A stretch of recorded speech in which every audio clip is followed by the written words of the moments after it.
Okay. Uh, I know I'm not a very important person. I'm just a guy. But I'm sorry I don't have a shirt on. I live in the Pacific on an island, and it's pretty hot still now around midday. And I'm an artist. I'm a naturalist. I'm an explorer. I'm originally from Belgium, Flemish, and I live on the Galapagos Islands. And I've been here all my life. Been a naturalist, diving, camping, and now I'm in a wheelchair. I'm elder, and I'm 72, and I paint and I write and so forth. Anyway, just an old fart. But I'm looking at this whole situation of Europe and the Western world and Islam. And I am very profoundly concerned, and I've been voicing those concerns in TikTok and so forth. And now I'm making just a video directly on my phone, which I'm going to put on YouTube to see what happens. And so I'm sorry I'm not important, but I have been thinking about this a lot. And sometimes we get answers, very simple answers that are very far reaching. So I am addressing myself directly to President Mr. Donald Trump and Vice President Vance, Marco Rubio, también para usted, que usted se habla español súper bien. Elon Musk, who's another bright thinker whom I admire very much. And then Tommy in England, who's fighting over there for the Patriots and so forth. And then, of course, the whole bunch of people in Europe that are leaders over there, too many of them for me to name them one after another. Some have one idea, the other one another idea, and so forth. I would like to shake hands with the President of Poland and all those Eastern European countries, and I think that they have been very intelligent in preserving their identity and culture and avoiding this tremendous mess and this great danger in which we are now, the Western world, caught up in. And honestly, the greatest threat right now, the greatest threat for Western civilization, everything, including Russia, Europe, Canada, United States, New Zealand, Australia, wherever we have the Western that white minority, 7% of the world population, our civilization is in jeopardy. And it is the greatest threat for national security of not only the United States of America or one country or another, but that whole complex ecosystem. And everything we stand for and everything that we can actually put on the table that we can contribute to civilization and so forth, is totally in jeopardy. And this is really, really serious because it's a matter only of decades. And I think that the Third World War will be against Islam, and it will be in a religious war. And it's extremely dangerous what is happening there. And draconian measures must be taken. And it's very, very difficult to counter this, given the fact that in those regions we have already that threat, those countries who hate Christians and hate white people for religious purposes. This is inbred, this is being taught, so this world jihad is really very, very, very real. And but also they have now infiltrated, they are embedded, they are in the frank process of what we call genetic displacement, right? And basically, not only is it a matter of citizenship and so forth, but also the haplogroup, the genetic takeover that has been happening. And we are trying to deal with that from a point of view from racism and whatever. And that is because those particular issues have become profoundly important in our culture. And they evolved from the fact that, yeah, we were involved with slavery and the colonial time and the neo-colonial times, and we have this guilt trip, and fair enough so, and we are aware and we have apologized, and we're trying to reverse that. And I think a lot of what happened, with Angela Merkel and so forth, and Europe in general, and other countries is like, okay, well, let's make it right. Let's do things right. And then not only human rights, but also civil rights and citizens' rights and, and the whole shamir. But we've lost the big picture.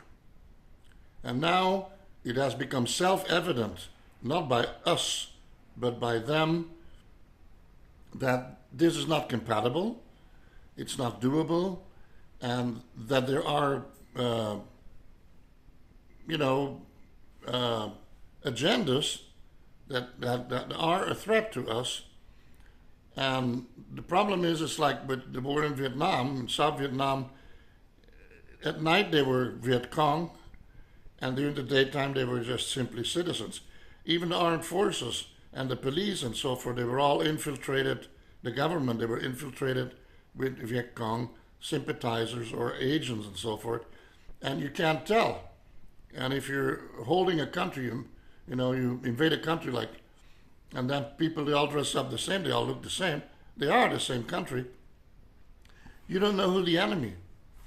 So if you have all these people in the midst, of course there are going to be incredible Muslim people that are going to be living amongst us, and that they are just wonderful people and very valuable also, and they will be contributing. And let's not forget that the Arabian culture has already contributed so much, but we also know that definitely those rubber dinghies and so forth, those that are coming in from Africa and Arabian countries, Middle East, and you can see on all the videos, there's just such an overwhelming amount of them that there is actually filmed evidence of, you don't have to profile, you can see it right there and then, how they behave and what their agendas are and what they say and how they feel and how their entitlement and attitude and aggressiveness and criminal behavior. The statistics also of, the run-in with the law and everything else. And so there's no gratitude, there's no humility, there's actually an agenda where they want to definitely do away with us. And so, but we lose sight of some basic issues here.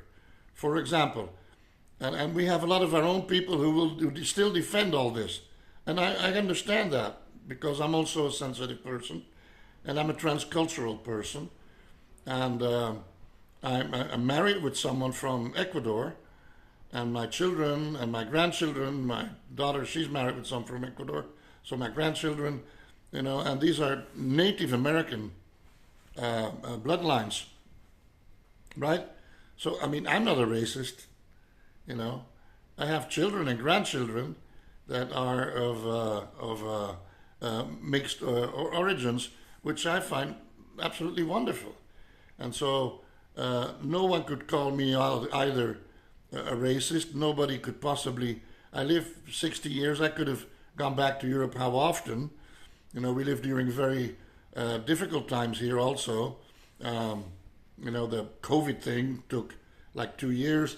I was sick and in hospitals for more than a decade, 8 times in surgery.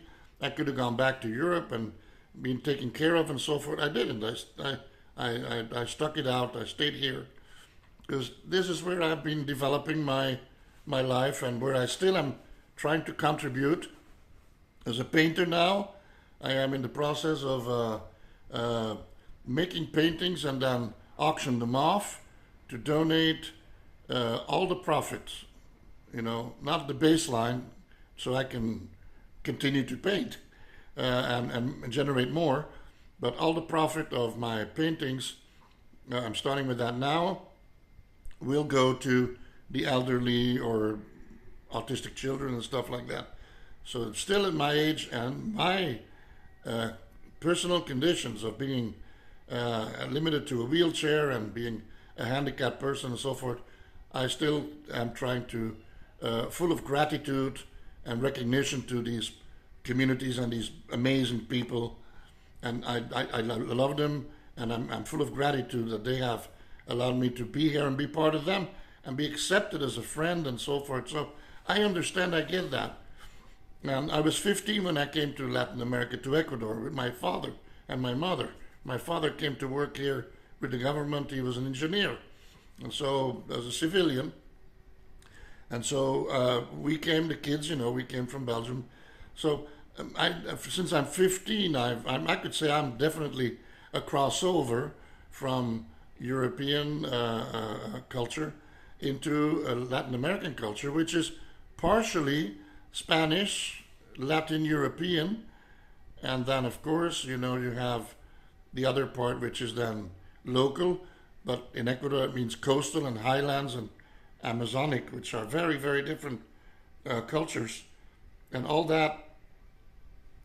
And I know now that like I'm 72 and I want to go back to Belgium. Why?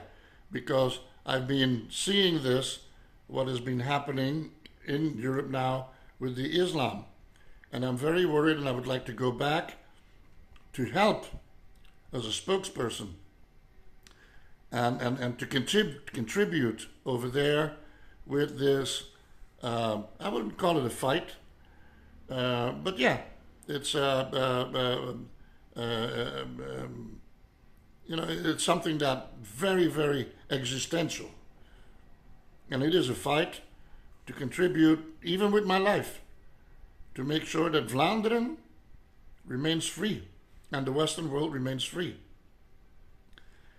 And, when you have such a great influx of foreigners in a very short time period, and they will form communities because they try to understand each other, the language and the food and the culture and everything.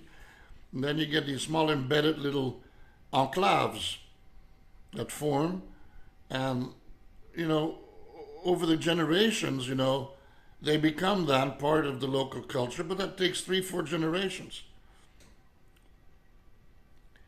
Assimilation, as you call it, doesn't happen overnight, or doesn't happen because you have some technicians that give courses and explain about the history and the language of the country and so forth. This is not going to work. Besides, there's too many of them. And by spreading them over the countryside, people in the countryside don't assimilate with the people from the city. They are already different cultures to begin with. So please, if that is useful to you, that's the first point I would like to contribute to Trump and Elon and Vance and all the leaders and Cruz and so forth. First of all, cultural assimilation, just to understand another culture deeply, the underlying network, the unspoken, deeper culture, the background humming, the magnetic radiation of the universe. In a culture, you have also that background. So even just that, to understand that, takes about 50 years. When I lived here, totally involved with the local community. not with a bunch of expatriates, but with the local communities, and married into. After 30 years, I didn't have much of a clue, but I was working on it, and then 40 years, 50 years, and now I begin to get a feeling for it. I mean, but I still cannot change my own inborst, my own essence, from my childhood and the culture from my family and my parents and my grandparents, and principles and so forth that they instilled in us, and through their examples, or how our community was and is still,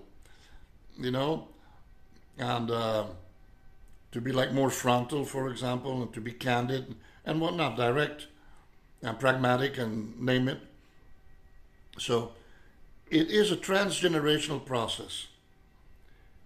Remember, life is, when we sit at the table at Christmas time and New Year, there's 4 generations sitting at the table. When you walk downtown and you look around, you see the elderly, the grandparents, and you see them, their children, the adults, and then you see their children walking around, which are, teenagers or young people, and then you see their babies.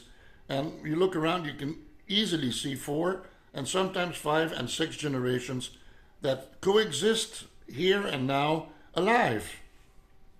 So human family reality, existence, is a transgenerational reality, and hence cultural assimilation or transference from one culture into the next at least will take 4 generations. So let me tell you the next thing. I'm using Vlaanderen as an example, which is a federal state from Belgium. You have Wallonia in the south, they speak French, we speak Flemish, which is similar to Dutch. It's a Germanic language, right?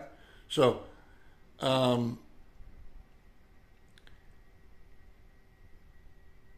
the word that we have to use, the justification for what I'm saying and what you are saying, and that is in legal terms and social and moral terms, very, very, very important to come back to over and over and over again always, is the word sustainability. Because we are talking about cultural and human and biological and economic and blah, blah, blah, ecosystems. So a holistic ecosystem, a whole country, economic ecosystem, and name it, whatever. So the sustainability of these ecosystems is important. So there is something called carrying capacity, and we have a very high population density in Europe and in Vlaanderen, so that if we bring in 1 million outlanders, they will take over genetically the ecosystem and the Aboriginal or native community and culture, which are part of a world heritage and enrich the world. They will turn into minorities, and they will become eclipsed and eventually ousted and eventually, lost. So if we have declaration of world heritage for a species or a gastronomy or for ancient buildings or landmarks or landscapes or whatever, reefs, name it, music and so forth, that are declared unique and protected, and by the World whatever organization. Well, our Western culture also must be preserved and balanced out, and not only has it the right to subsist and prevail, but it must be protected even against themselves. If they make mistakes that put themselves in danger, then they must be protected. There must be mechanisms, algorithms, and so forth, and there must be provisions in place that assure that these cultures and these ethnicities and so forth survive. These ecosystems survive. So, first of all, a particular area or country or has a certain carrying capacity. So if we say that in Europe we have less children, the Europeans, since the last 3 generations, is because we have realized intuitively, we have realized that we have reached the level of carrying capacity, and to have a great number of children, like before we had 12 children with high mortality rates and so forth, and then we had 8 children, then we had 4 children, like my parents and myself, and then now people have 1 or 2 children, and in Europe less than 2. So, like in many countries now, the population is dwindling. But so we say, okay, what we need now is we need to bring in workforce and those that pay taxes and blah, blah, blah. But if we have the highest population density in the world, in Europe, in Western Europe, then if we have less children, what is the problem if that population density diminishes? What is the problem if we have 12 million Belgians living in Belgium, and if after a few more generations that turns into 8 million? There's no problem. You know, it's going to affect our economy and blah, blah, blah, and so forth. We will have to make, choices. But it's okay. I mean, we can make that choice.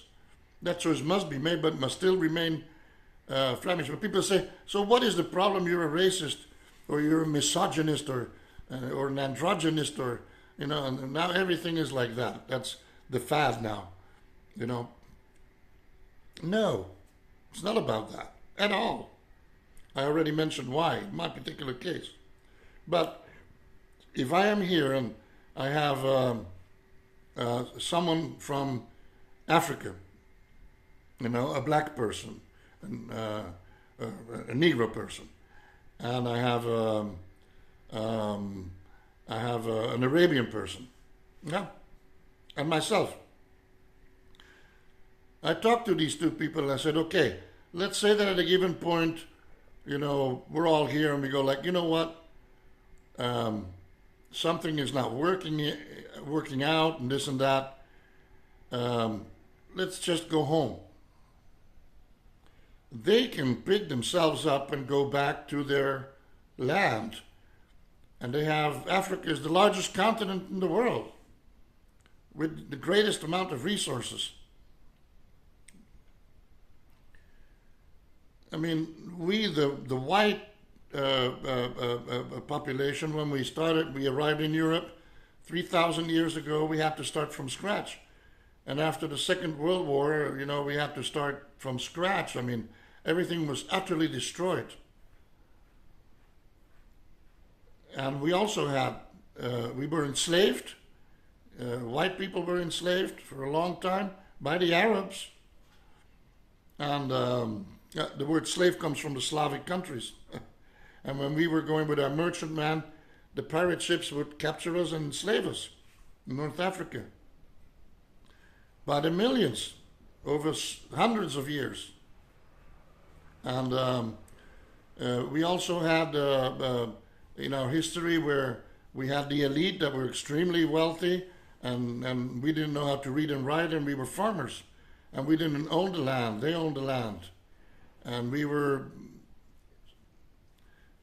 indentured servants, basically living on the land and paying for our little lot that we were cultivating, some potatoes, whatever, and we weren't getting paid, but we could get paid in a little bit of food.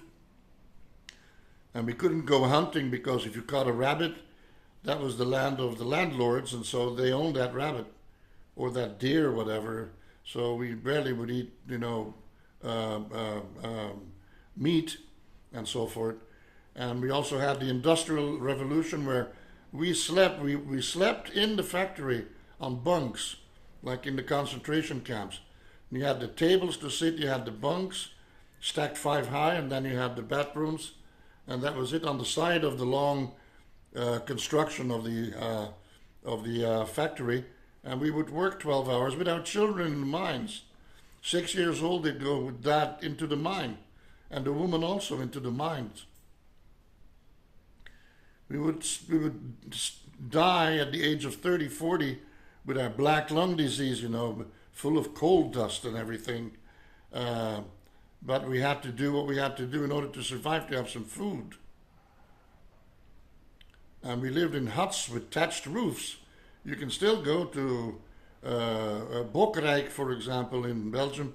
And I remember as a child they took us there to see a reconstructed village of how we lived, and in the Middle Ages and everything. I mean, not even so long ago. So don't come and tell us about how the Irish famine and the wars and the plagues and the pests, we lost, tens of millions of people to diseases. We had a high population density, so these merchantmen with the rats, they would arrive into ports, and the black plague and the whatever would just sweep through Europe, and 5, 10 years afterwards, we had lost 1/3 of our population, of our children, of our wives, of our families. The First World War was terrible. I mean, and on and on and on. So, if you are from Middle East and you are from Africa, and you don't want to have that neo-colonialism and you don't want to have colonialism and so forth, okay, look at Burkina Faso, what they're doing and so forth. You can become some of the richest nations in the world. Go back and build up your own nation. Stop making war, stop doing whatever you're doing wrong. What do you need to do in order for that to happen and to succeed? You have to stand united with your own people and make it happen. And nowadays it's so easy because if you don't have the know-how is available worldwide. You can always import the know-how. You don't have to try to build up civilizations and societies that are like Dubai or whatever. You don't need, that's not being rich. What you need is a nice middle class that they have good food on the table, and you have good agriculture and you have clean water and healthy water. And in the States you go to a supermarket to buy food, it's all chemicals. It's all cancer. You can't eat it. You can't eat a French fry in a McDonald's anymore. There are 8 different chemicals in the French fries. If you go to Africa and you can enjoy all the food with the manioc and everything, here in Latin America also, we don't have to be spraying everything like that. So because you can go back to Africa and the other one can go back to the Middle East and stop making war and stop being terrorists and stop trying to jihad and kill everybody and doing all that stuff and to be so angry. I mean, grow up. You're some of the richest countries on the planet, and extremely capable and intelligent, smart people. Build up your own civilizations. You can do that, but we can't. I mean, if things don't work out in our country because we are becoming overwhelmed, we have nowhere to go. I mean, you're a North American. Where do you go from here? You're from Texas. Where do you go from there? If Texas becomes all Arabian, and you have 5 times a day, I'm sorry, it's a beautiful language, I know, and we write in Arabic handwriting, whatever, and algebra and blah, blah, blah. And you have architecture and culture, and your food is like, wow, but stop it. Cut it out because, that's not the thing in Texas. And in Europe, you have the churches that ring the bells. And you go like in a Christmas pageant or a Christmas market and you start burning and kicking down Christmas trees. But that's Europe. That's our holy land. So what do we got to do? Where do we go? We're going to go to the North Pole? Where can we go where we can be who we are? Our cultures. How do we protect those cultures? And religion is a great part of culture. Extremely. In Europe, I mean, the history of Christianity is, before that, a couple of thousand years, and then, Jesus Christ. And then before that, we had our pagan gods, from the Norsemen and everything, from there.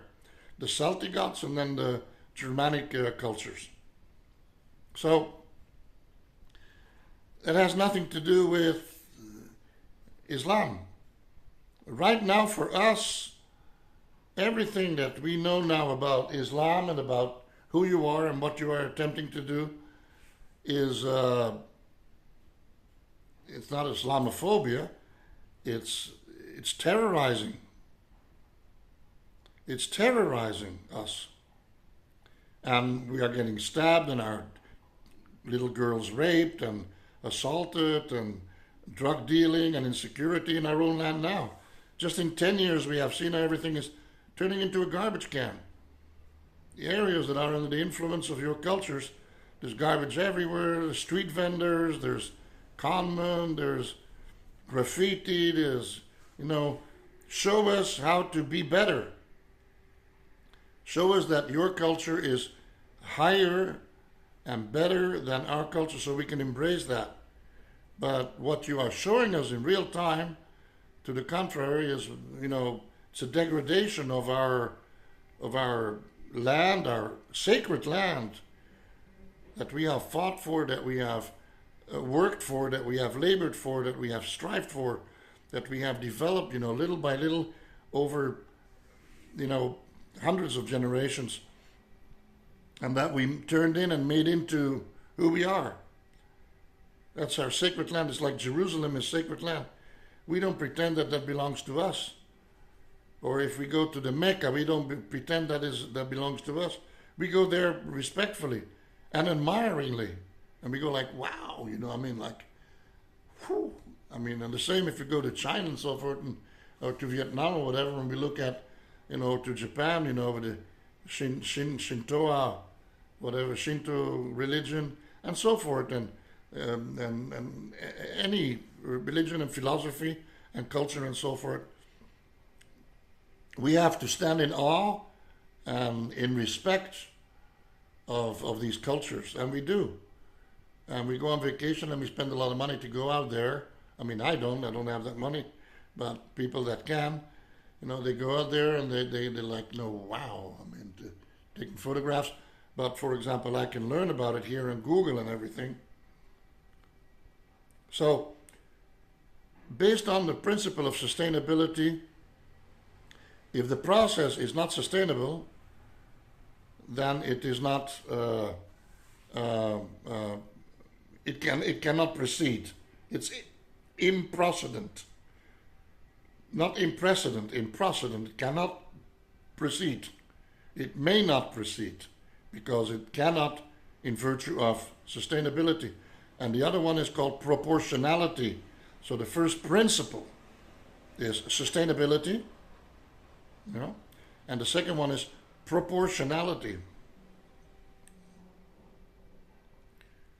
And so based on those two principles, you bring those two together, in defense, in protection of the existing culture of the land.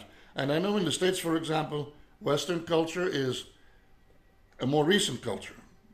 But the same in South America, the Spanish culture, if you go to Quito, it's a colonial city. Cuenca is colonial city. People from Spain come and see Spanish architecture in Latin America. Cusco, colonial. In the Caribbean, Cuba, you find a lot of French. Louisiana, you find a lot of French architecture and stuff like that. Dutch and whatnot. So anyway, the thing is that, yes, we have the Native American, and the Native American communities interestingly enough, in South, Central, and North America, the Native American are still 80% of that haplogroup is intact. Amazonian, Andean, and Mesoamerican coastal, transoceanic. So still, you may have a great presence of the white American in North America, but the rest of South America not. Euro-American genetic influence is still around 15%. And then, of course, an important component of Afro-American, because they, from the Caribbean, from the slave trade and so forth, they were introduced and they became free and established in their own right, and they are now citizens with free agency and with, 10, 12 generations back. So totally assimilated and integrated. And it's wonderful in Ecuador, for example, because here you're black, brown, or white, same shit, I mean, we don't feel that difference. There is, of course, different culture, the music and the clothing and the attitude a little bit. But, we all live in the community and we all get along. We don't feel that like, I'm talking to someone who's Afro-American. No, it's just my friend, or this guy. We know each other. Even if we don't know, it doesn't matter. You walk along the street, and you get the garbage truck coming by, and the guys are picking up, and you walk by and you see them and say, hey, thanks a lot, have a good day. Thanks for all your hard work. That's sort of like part of our culture here, where we go out of the way to make the other person a little bit happy and show them gratitude and show them community spirit. Right? Okay. So, what brings us together is wonderful. Protecting the world heritage and protecting nature and conservation and all that, and peace and so forth. But so that way we add up. Together we become better than the sum of the parts, as we call it. But on the other hand, we have to, our stewardship must be such that we take care that, for example, if now all of us would go from, all the whiteys would go from wherever we are, and we go to a small country in Africa, and we arrive there and we establish there suddenly, and there's 2 million of us, or 3-4 million, and the local people from that little country, they will be overwhelmed. And even though we did that, but we were not that numerous, but we did that economically. We took over, we colonized, we prevailed, we dominated. Look at South Africa with the Dutch and the British. And even there it's a problem, with Mugabe and all the problems. You see what I mean? The same. So it's not that Africa has to be only for Africans and Europe only for Europeans, but it must be sustainable. So, for example, and that's something I learned many decades ago, like local companies in Ecuador, they were allowed to hire foreigners, foreign staff, but they could not exceed 9% of the workforce not belonging to the province or to the region or to the city, because the companies and the factories were meant to function and generate jobs for the local people of the community, so that the revenues would go into the circular economy and it would support the economic growth and welfare of the community. So I think that if you have a 9%, fine. Now, the other thing is also that we have to be aware of is the fact that because of the religion, the Arabian Islam Muslim religion is so fundamentally different, and it's a fusion between a political system, an ideology, and a religion. So it's a theocratic government model. with an imam who was the supreme leader and blah, blah, blah. Like Hitler was Mein Führer, he was the supreme guide, he was the imam of the Germans. He was not the prime minister or anything, he was everything. He was, what do you call it, an autocrat. So it was a dictatorship. So in Iran, for example, the Imam, that's a dictatorship because he dictates and that's it. Okay? But it's a religious dictatorship. Yeah? So in Russia, you had military dictatorship, autocratic also with Stalin. It was communism, but it was a military autocratic dictatorship with a secret police force. It was a police state. I mean, communism, there was nothing communistic about it. There was nothing common about it. It was like, you do as you're told, or you end up in the gulag. And just in case, let's pick up all the intellectuals and the artists and the teachers and so forth, and throw them in the gulags so they can rot in hell, because those are the ones that are going to be questioning and they're going to be too opinionated. So what Europe needs to do is that if we do need an influx of workforce, then the most logical source, I would say, would be Latin America. You have Chile with German influence, Argentina with Italian, English influence, Brazil where you have Portuguese, you have Peru, Ecuador, Colombia.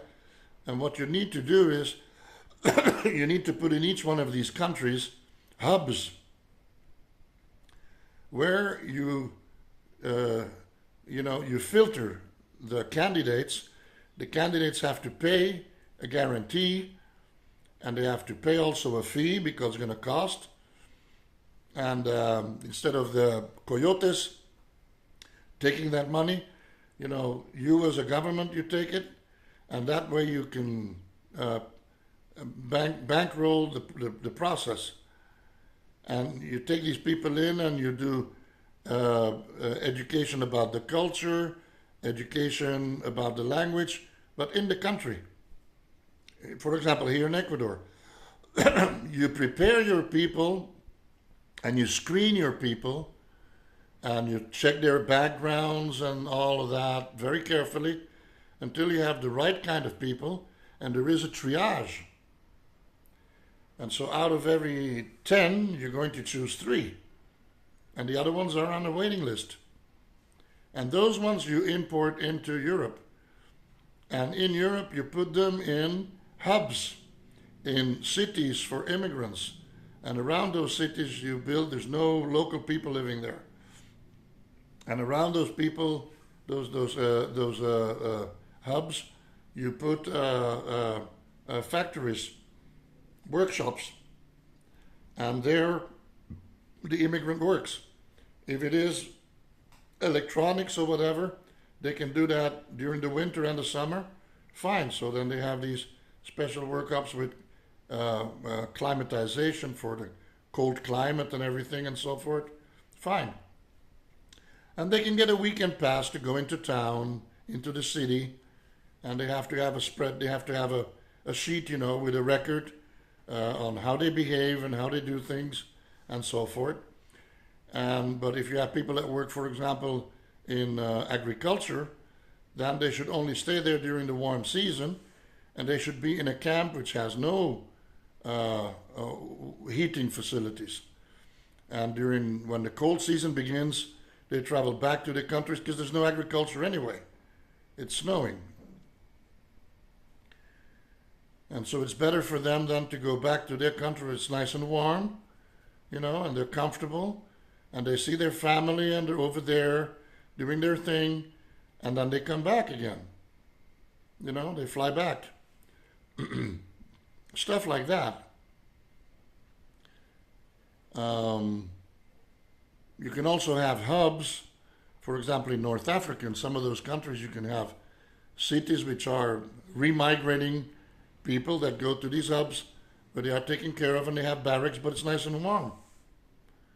And they have the food that they are used to. and they have the religious, cultural entourage and the language that they are used to. They're familiar. They understand each other. Because very often they will not understand why we get upset. You know, like a young guy, he can think that, oh, a girl, that's the way that they deal with girls over there. Over here, you go to jail. For them, it is not rape. It's something like that's the way they do it. Unacceptable here in Europe, but in their land, that's their way, which is fine. Well, it's not fine, but I mean, you know, that's another story. So we have to repatriate everything that has to do with Islam and with Muslim, with exceptions, but each exception must be very carefully looked into. And immediately, all the persons who have received citizenship, the citizen passport and everything, that must be redirected. Okay? So full citizenship you cannot receive until the 5th generation is born. So you have a citizenship, but it is a temporary, or you know, you have a level 1, level 2, level 3, level 4. You know, you have the pink one, and you have the blue one, and you have, you know, and then the green one and the light green one, whatever. And so it must be staggered, and it must be gradient, gradually. And it must be based on proportionality. There's only so many we can actually hand out. I mean, there's no way we can give more because it's just no. Based on what? Based on a principle called the ruling principles of sustainability and proportionality. And why do we have to repatriate all of them, and then we can bring them back in, and they can solicit and they can come back in, but then properly screened and prepared. First of all, anyone who has a run-in with the government, with the law, goes out, and that's it. And not to be come back. Not acceptable. And second, all these manifestations about Israel and Palestine and Iran and Iraq, and you know, hey, this is Belgium, or this is England, or this is the United States of America. You are not allowed to manifest anything that has to do with foreign policy. If you want to do that, go to that land, or you can, if you want to, you can rent a stadium, and inside of that stadium you can do your thing. Inside. Do away with all those mosques and that whole religion thing, with the shish kebabs and the hijabs and the voulivlanche, whatever. I'm sorry, I'm not being derogatory here, but I'm still trying to, the hijab is the sacred war, and then the other one is the burqa, and the other one is the whatever. All those long clothing, you can't see who's who, you can't see what they have under the clothing. They could be carrying, you know, for all I know, an Uzi or an AK-47, and so forth. They can be smuggling a bomb, and you know, that just, you know, it just doesn't fly. So for public safety and so forth, all these guys also with the long things on. No. You put on a pair of pants and a shirt, and that's it. And what is it with all these young guys who all have that, you know, that windjammer jacket on, and black pants and a black jacket and a black hood and a black hat on top? You know, it's a balaclava. And what are they? I mean, they are like what? That's threatening. And what's all that? They're publicly praying in the streets. No, that's forbidden. It's a manifestation of a culture that is not belonging to the land. That you do. Anyway, they all have to go. And it must be replaced with Latin America, because Latin America has 500 years of Spanish culture, Portuguese culture, and then English and Italian and German culture and so forth, and then Afro culture, which is also true. And they 89% of Latin America is Catholic, is Christian, and you have all kinds of denominations. So people are Christian, and that's compatible with Europe. And that's the way that you can make things work out better to a certain extent. And if people go and work over there and they have a year that they're working, or maybe 2 or 3 years, and they're under supervision and so forth with their bosses and everything, and if things work out properly, then they can get a renewal, and then another renewal, and after the third renewal, then they can maybe, start thinking about possibilities of citizenships and all that, level 1, 2, 3, 4. So you have to redo that. Why can we not allow a lot of people there? Because once again, we cannot know between Africans and Middle East, we cannot know who belongs to this Muslim community. And Muslim radical community is once again, it's an ideology, it's a form of government, and in Europe it is forbidden, and in the States and in the Western world, it is forbidden to combine church and state. The church and the state in our constitutions are separate.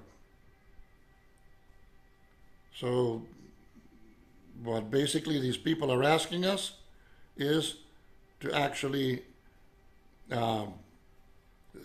simply do away with our own constitution, which is unconstitutional.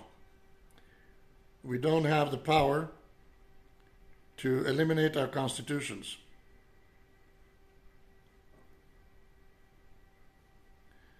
Okay, so up to there, I hope that this is long, and I hope that I can actually download it. I have Starlink here, so I hope that with this system it will work. Maybe I will do it in the middle of the night when there's less traffic, and hopefully I can get it on YouTube. And I hope this is specifically for the leaders. I would love to go back also to Europe and to contribute over there as a spokesperson. Because I am handicapped and so forth, I depend on my children a little bit for food and rent and so forth. Right now I don't have any money anymore because it all went into paying hospitals and raising the children and whatnot, and that's okay. I'm fine with that. But if someone wants to support me as a full-time public spokesperson and contribute for a certain amount of time for a year or two and go to Europe and with someone, I would have someone that I can work with who would have to come and fetch me and then go together over there and then establish over there and work in the political field and so forth as an activist and a spokesperson and an advisor and so forth, and to help one way or another to contribute, because I speak all these languages and I know these different cultures. So once again, it's very hard for anyone to say that I'm a racist or I'm misogynistic or whatever, or it's misogyny and androgyny. It's misogynistic and androgynistic. That I would be biased one way or another. I am not. I am not classistic either, of very rich and very poor. We're all children of God. I'm Christian, but I'm not the kind of Christian that my family is extremely religious, and I know God exists. That's a conviction. I have my testimony, but I'm also a bit of an artist and a free spirit, and I'm not like the constant churchgoer, but I have no problem to go. But once in a while, I like to just drift a little bit and be happy. And and so forth, and so be more of a kindred and a free spirit, a little bit. As an artist, that comes with the territory. So I'm a little bit of the black sheep of the family, but black in a good sense. Right? You see? There you go. Black is good. Black's beautiful. Yeah. I love you, and may God bless you all. And I wish the very best to all the people from the Muslim, and I hope you can solve that problem. It will take you maybe 1 or 2 generations to stop. I think that Muslim and Islam religion maybe has been kidnapped, sequestered by these extremist groups. And the reason why I have actually gotten on board with this, because I saw a lot about this, but I went like, okay, I don't do confrontation normally. But one day I was looking here on my phone, and there was this guy, this imam, and he, very well dressed, nice and clean, and he was talking about Islam and about the jihad, and about if they wouldn't pay the jizya, whatever, then we were infidels and we had to be killed. And he was talking about that, teaching about it, preaching about it. These are preachers, powerful. They always stand there with their bad habit, this finger, finger. They should stop doing that in front of Westerns. That's really bad manners. It's very entitled, very aggressive, very rude, and very inappropriate. And you start with your finger up. You don't do that. That's something you do over there. You do this, and we do that. I mean, don't come and shake your finger in a Western face, because it's extremely brusque. It's extremely rude. It's very aggressive, And so anyway, and he was talking about that, and he was looking at the camera. And for the first time, I have never ever thought about killing someone, ever. I'm a total pacifist, never did military service, done some hunting, goat hunting, fishing. But this guy was and he stopped talking, he had said his piece, and he was looking at the camera. And I could look into his eyes. There was no hate, there was a simple, pragmatic sort of, as a matter of fact, this is the way it is. And he was just asserting, he was not menacing or anything. It was just, this is the way it is. And I was looking at the eyes of this man and at this killer. And he would want to kill me. He would want to kill my daughter, my wife, my children, my friends, my family, anyone. You guys, he would just kill. And I looked at his eyes, and suddenly, for the first time in my whole life, I felt exactly the same. A total detached coldness. Like if at that moment we would have stood front in front, I would have killed him without hate, without anything, just neutralize the threat. Because I knew exactly how real he was and how true his threat was. He was warning, he was telling us, we are the infidels, we are the kafir, we are the dogs, whatever, And so, so basically, we have no reasons to be an enemy unless he declares himself. But if you have a credence that is actually preaching this, that, oh, and by the way, we have to kill you, and over, all over everybody, they're always talking about that. That soon, and they're starting already now, with the knives and so forth. It's part of a process. It's weaponizing immigration. So that's as serious as it is.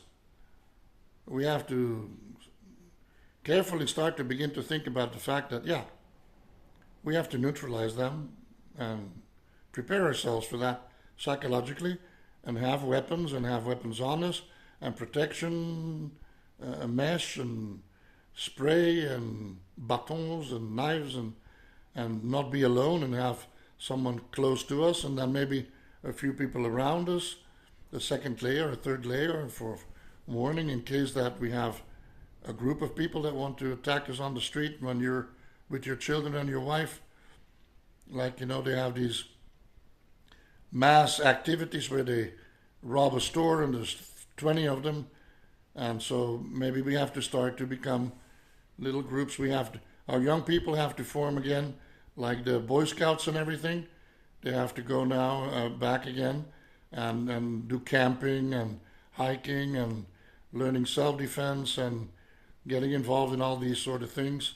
And our young people, the girls, our women, you got to stop it. I mean, feminism, bravo, whatever, but you have to stop it. I mean, I'm an elder, and age before beauty. So all the Western women and girls, you have to stop it now. Your obligation is to have children and to raise those children. And those children need a father, and they need to be oriented and to be looked after, and they need father and mother under the same roof. And 84% of the divorces are the women that started. And 73% of the first marriages get divorced. So that we have to revise the whole law, and divorces can be maximum based on the principle of social cohesion and what we should call continuity or transcendence, the third principle of social transcendence, to protect the gene pool, the haplogroup to which we belong, our nation, the epigenetic legacy, and the genetic legacy of our forefathers, and so forth. It is the obligation, the responsibility of the women to stay, to form couples, to be married, to fight for your marriage. You can do that. You're not stupid. And to have now to replace a little bit, again, 3 or 4 children, right? So that we recover again our population, because 1.2 is not going to cut it. And the governments have to give all the support for that, because that's an important investment. If we have no people, we have nothing. There's no nation. So stop all this whole thing. Okay, feminism's great. It got us this far. A lot of good stuff came out of it. There's still things to be fixed. Men will never be perfect, but women are not perfect either. And the consequences of all that immaturity right now, or overreach, whatever, is the fact that marriage doesn't work anymore, so you have no family. Family is the cell structure of the society.